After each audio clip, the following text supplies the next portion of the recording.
Ladies and gentlemen, Victor Davis Hanson gave an incredible monologue on the Trump visit to the Middle East, and he broke down what exactly Trump was trying to accomplish in this visit. Check it out. Donald Trump this week had a historic tour of the Gulf monarchies in the Middle East. The subtext of all of these meetings were, we're going to replace strife with money, we're all going to be profitable, and we have to bring the cause of all of this trouble, Iran, into the fold of the Middle East and drop the hostility to Israel. Notice, of course, that he didn't go to Israel, although he was trying to elicit support for the continuation of the Abrams Accords. But one thing that's not going on is we're not being estranged from the Arab world. We're not being estranged from Israel. This is not Joe Biden mouthing off about the Saudis or the Israelis. It's a new type of approach. This is very ambitious, but it's also very dangerous. Let's see how it works in the ensuing months.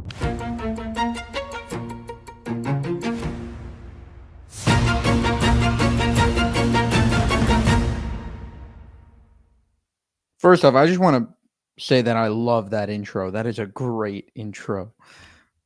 Hello, this is Victor Davis Hanson for the Daily Signal. Donald Trump this week had a historic tour of the Gulf monarchies and the Middle East in general. He went to Saudi Arabia and he met Mohammed bin Salman, the de facto leader of Saudi Arabia, and he cut a huge deal which promised $600 million of Saudi investment in the United States and well over 130 or 40 million in Saudi purchases of American arms. And he sort of reset the relationship that had been tenuous during the Biden administration. Then he went to Qatar, which is a rival of Saudi Arabia, and he met the emir, and he kind of topped the Saudi investment because they agreed to buy well over 200 777 Boeing passengers and 787. Could be, that purchase alone could be $200 billion with maybe $1 trillion of investment. At the same time, he met the de facto leader who's emerging out of the disruption and disintegration of Syria, Mr. Shara, who's had, unfortunately, he's had a history of terrorist activity, and he's been associated with Al-Qaeda, ISIS, kind of a nebulous past. So and the subtext of all of these meetings were, we're going to replace strife with money, we're all going to be profitable, and we have to bring the cause of all of this trouble, Iran, into the fold of the Middle East and drop the hostility to Israel. Notice, of course, that he didn't go to Israel, although he was trying to elicit support for the continuation of the Abrams Accords with Saudi Arabia and Qatar. This is very ambitious, but it's also very dangerous. Donald Trump thinks he can cut a deal with Iran so that they would do essentially three things. They would give up their nuclear program, they would stop the subsidies to the terrorist surrogates of the Hezbollah, Hamas, and the Houthis, and they would liberalize their society and re-enter the family of nations. I don't think that Shia theocracy feels that that is their agenda. I think what they're probably doing, given their prior history, they're negotiating, drawing out, and hoping they can outlast the Trump administration while they get closer and closer to 90% enrichment. And they don't think that Donald Trump, given the MAGA agenda that frowns on unilateral or optional military engagements, especially in the Middle East, will be willing to sacrifice or endanger what has been a spectacular first 100 days, at least in economic terms. And so they feel that they're going to, I think, string Donald Trump along and wait him out, and then maybe with the Democratic administration announce that they've reached 90% enrichment and have a few bombs. So what am I getting at? There's a couple of fundamental issues here.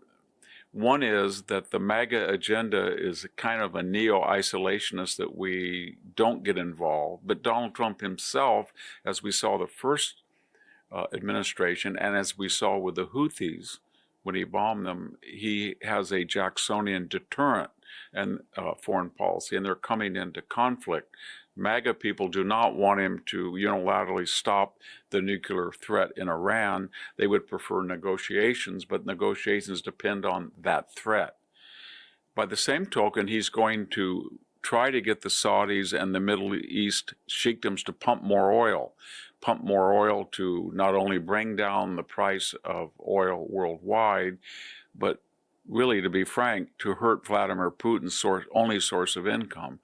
And he feels that these two conflicts may be connected. If he can peel away the Middle East from China and Russia and bring down the price of oil, then Putin, who rumors have it increasingly is short manpower, equipment, and wants to make a deal with Ukraine, but doesn't know how he's going to explain to the Russian people how he lost over 1 million dead, wounded, and missing Russians for what? Very little in return.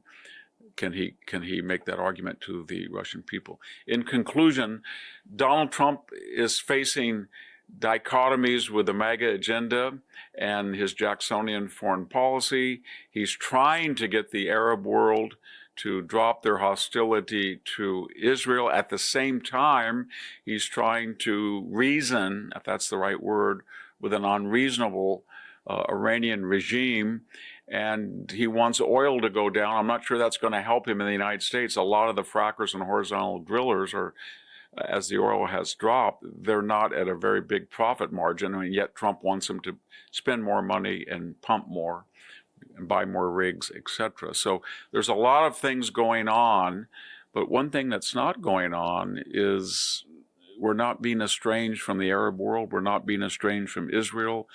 This is not Joe Biden mouthing off about the Saudis or the Israelis. It's a new type of approach that if everybody will just calm down, there's a great opportunity to make money and be profitable, and that would include the disarmament nuclearly of Iran and the inclusion of Israel in the body politic. Very ambitious. Let's see how it works in the ensuing months. Thank you very much. It's Victor Davis Hanson for the Daily Signal. Wow, that was very informative there. There's one thing I think he's missing out on, and I don't know if he made this video beforehand, but Trump just signed a massive $1.2 trillion deal with Qatar. And that is concerning because Qatar is the number one funder and supporter of terrorism. They heavily fund the Muslim Brotherhood. They fund Hamas through the Muslim Brotherhood, as well as every other terrorist group pretty much in the region. And they're trying to buy Western influence in universities, in just buying politicians. A lot of people think that people like Tucker Carlson, for example, or Ian Carroll, a lot of these like weird figures that suddenly turned on Jewish people and turned on Israel are getting Qatari money. And a lot of them take trips to the Middle East and are in Qatar or Saudi Arabia. And it's a little bit like, whoa, what's going on over here? So I think he maybe missed out on a couple points there. Again, he is a, Trump loyalist. He does, believe that Trump is the guy. I also think that Trump is the guy. I just have my concerns, especially, when Trump is going and meeting with different Arab leaders. Now, I think that a lot of people right now, if you're paying attention online, are freaking out a little too much. A lot of people on the Israeli left, on the Israeli right, are like, oh, Trump is abandoning Israel. Like, calm down, calm down. All of these are rumors. This guy said this. Until Trump says it himself, I wouldn't give any credibility to those rumors.